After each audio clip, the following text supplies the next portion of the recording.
Y la lección que tuvimos la vez pasada es que la paz interior trae intimidad con Dios. La lección que hoy nos trae, ¿verdad? Todos aquí reunidos es la trascendencia de resistir a lo malo. Yo creo que tiene una bastante, bueno, vamos a decirlo así, muy interesante título, ¿verdad? Esta clase. Y yo creo que todos siempre estamos pendientes o hemos hablado, inclusive en nuestras oraciones, acerca de eh, tratar de evitar y de resistir las cosas malas. Pero fíjense que escuchando al maestro en Mateo capítulo 5, versículos 10 al 12, en la escritura, nos da una bienaventuranza, es decir, nos habla de lo dichoso que son aquellos que padecen, como dice aquí, bienaventurados los que padecen persecución por causa de la justicia, porque de ellos es el reino de los cielos. Bienaventurados sois cuando por mi causa os vituperen y os persigan y digan toda clase de mal contra vosotros mintiendo. Gozaos y alegraos, porque vuestro galardón es grande en los cielos, porque así persiguieron a los profetas que fueron antes de vosotros. Nuevamente, Mateo capítulo 5, versículos 10 al 12.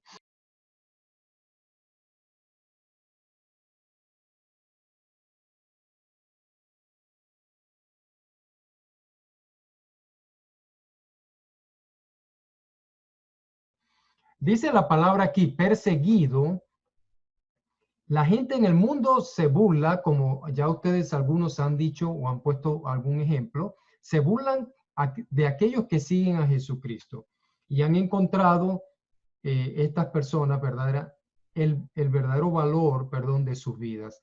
Pero el discípulo que es verdadero, el discípulo verdadero, no va a enfrentar negativamente a estas cosas porque su mente va a estar fija. Adivinen en qué, en agradar a Dios, en agradar a Dios. Piensan en Dios, piensan en Él y no en lo que los demás puedan pensar de Él como persona. ¿Sí me explico?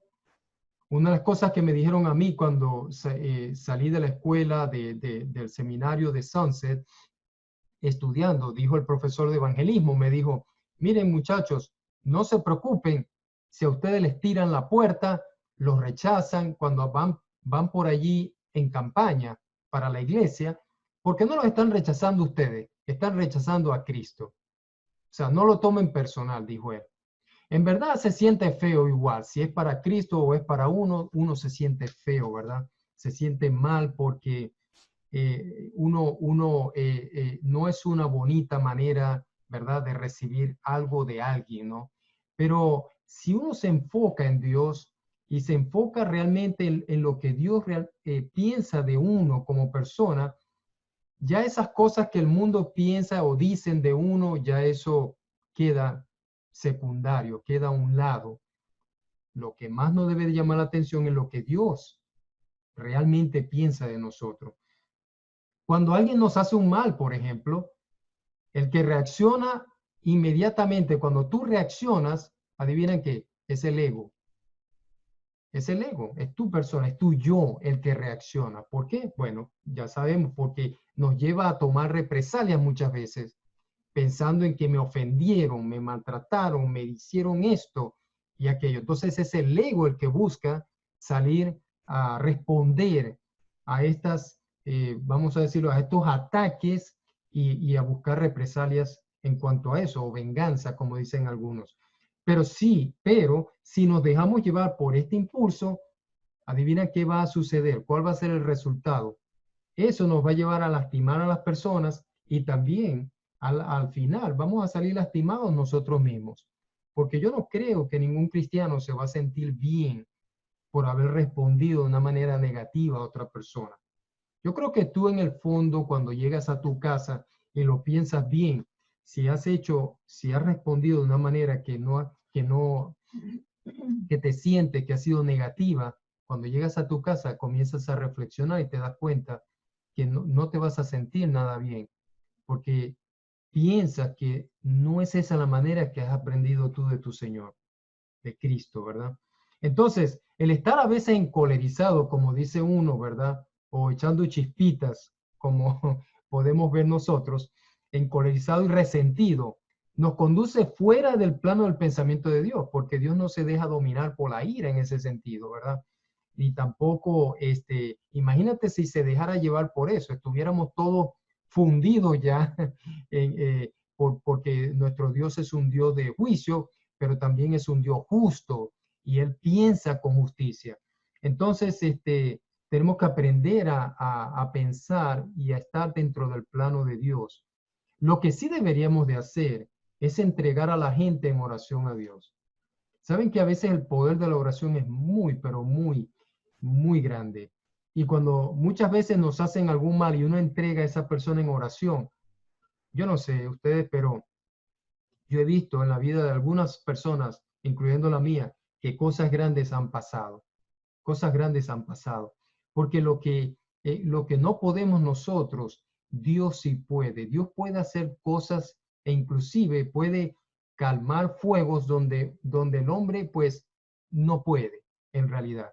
Y en este caso la oración es nuestro medio, nuestro vínculo para ir a Dios y descargarnos, ¿verdad? Todas estas emociones ante Él, así como lo hizo David en sus famosos salmos, ¿verdad? Descargando toda su emoción, todo su sentimiento, todo lo que él sentía. ¿Para qué?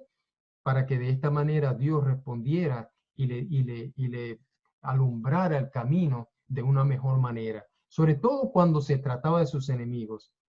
Yo no sé, pero cuántos enemigos, pero muchos enemigos tuvo David por causa de las guerras y por causa de todas estas cosas. Tanto es así que Dios no le dio el privilegio a él de abrir esto del templo de él, sino que se lo dio a su hijo, porque sus manos estaban llenas de sangre. Había muchas guerras que habían librado y había muchos enemigos. Pero Dios es un Dios de paz, Dios es un Dios que quiere que nosotros estemos en armonía, no solo con Él, pero también con nuestro prójimo. Jesús nos enseña que si nosotros buscamos, verdaderamente superamos esto de las persecuciones y nos enfocamos en Él, vamos a tener el cielo como recompensa, si de esta manera resistimos la maldad de los hombres. Y yo creo que sí. La gente común puede mirar a estas personas perseguidas o injuriadas como personas que sufren. Y de hecho algunos dicen que es así, hasta el mismo apóstol Pedro en su primera carta.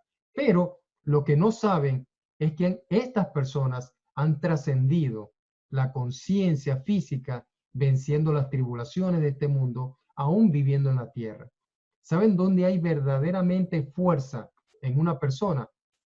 Es en aquella que puede en esta tierra vencer de esa manera con su conciencia y su enfoque en Dios, puede vencer cualquier cosa que puede estar sucediendo, cualquier cosa mala que puede estar sucediendo alrededor de él.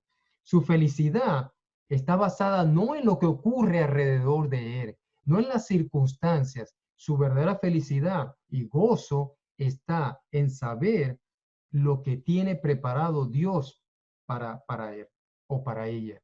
Eso es lo más importante. Su mente lo va a llevar a pensar en lo eterno de su recompensa, en como parte de las bendiciones que son el estar en el reino de Dios.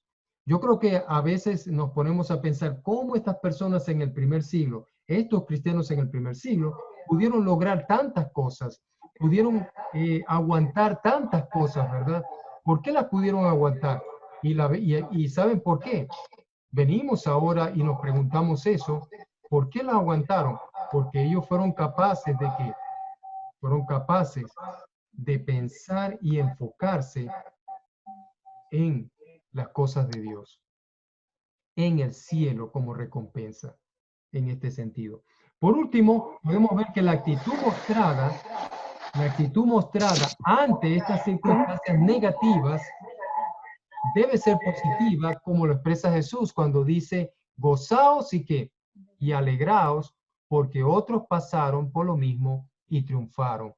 Nosotros también entonces, si resistimos, ¿qué va a suceder? Triunfaremos con ellos.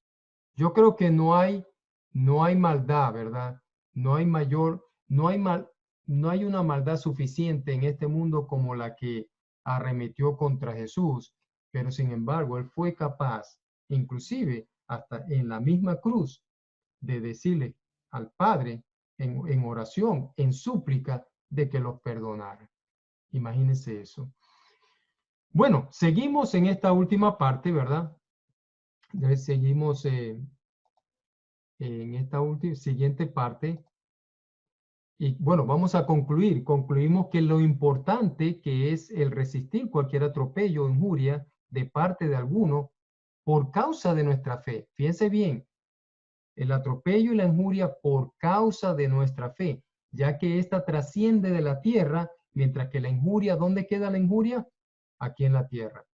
Todas esas cosas que pueden decir de nosotros, de nuestra fe aquí en la tierra, todas esas van a quedar ¿dónde? Van a quedar aquí. Pero nuestra fe va a trascender con nosotros y ya sabemos dónde nos va a llevar nuestra fe. Amén. Enseñanza de mar adentro. Estando en mar adentro, podemos ver que la última bienaventuranza, que es esta, se enfoca en la persecución que viene hacia aquellos que viven en los caminos de Dios. Muchos cristianos en el primer siglo supieron de qué se trataba el ser perseguido. Vamos a Primera de Pedro, capítulo 1, versículo 6, 1:6. Fíjate lo que el concepto que nos da Pedro, ¿verdad? En este momento. Dándoles una pequeña idea de por qué Pedro habla así. Pedro está viviendo aquí en los tiempos del emperador Nerón, ese hombre loco que según la historia quemó Roma y toda la situación y todo lo que hizo, los desastres que hizo. Y Pedro vivió en ese tiempo y sufrió esa persecución. Y Pedro dice en versículo 6 del capítulo 1 de Primera de Pedro, dice, en lo cual vosotros os alegráis. Imagínense ustedes, la palabra alegrar aquí viene con una idea de permanecer positivo, ¿verdad? Ante lo que está sucediendo. Dice, aunque ahora por un poco de tiempo, si es necesario, tengáis que ser afligidos en diversas pruebas. Para los cristianos, los verdaderos cristianos, estos cristianos, ¿verdad? El primer siglo, el haber vivido en esta tierra era un peregrinaje, era un tiempo algo temporal en comparación con todo lo que iban a vivir allá en los cielos. Entonces el enfoque de Pedro aquí está allá arriba y no aquí abajo. Aquí abajo es algo temporal, lo hace ver aquí, y vamos a ser afligidos, pero esa aflicción no va a durar tanto porque es algo que temporal, algo que va a terminar. ¿Y luego qué? Y luego va a venir la recompensa. Pero también nos dice en capítulo 3, podemos ir allá en capítulo 3, versículo, en este caso es 13, dice, ¿y quién es aquel que os podrá hacer daño si vosotros seguís el bien? Es una pregunta, ¿no? Más, dice aquí, también en versículo 14, si alguna cosa padecéis por causa, dice Pedro, de la justicia, bienaventurados sois, pero siempre y cuando sea por causa de la justicia. Porque él va a decir más adelante, como dice, por tanto, no os amedrentéis por temor de ellos, ni os conturbéis, sino santificar a Dios el Señor en vuestros corazones y estar siempre preparados para presentar defensa con mansedumbre y reverencia ante todo aquel que os demande razón de la esperanza que hay en vosotros. Y este es un texto que nosotros en la iglesia utilizamos mucho para decir cómo debemos de relacionarnos con aquellos que no están en la misma posición de nosotros. Cómo podemos abordar a esas personas.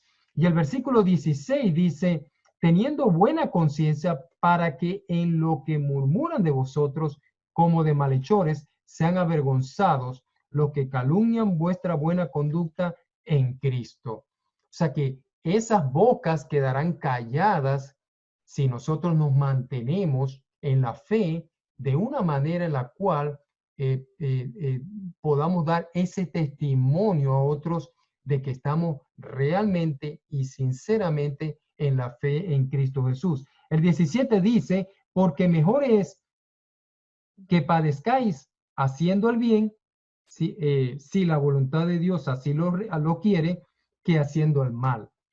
el 18, porque también Cristo padeció una sola vez por los pecados, el justo por los injustos, para llevarnos a Dios, siendo a la verdad muerto en la carne, pero vivificado en el Espíritu, en el cual también fue y predicó.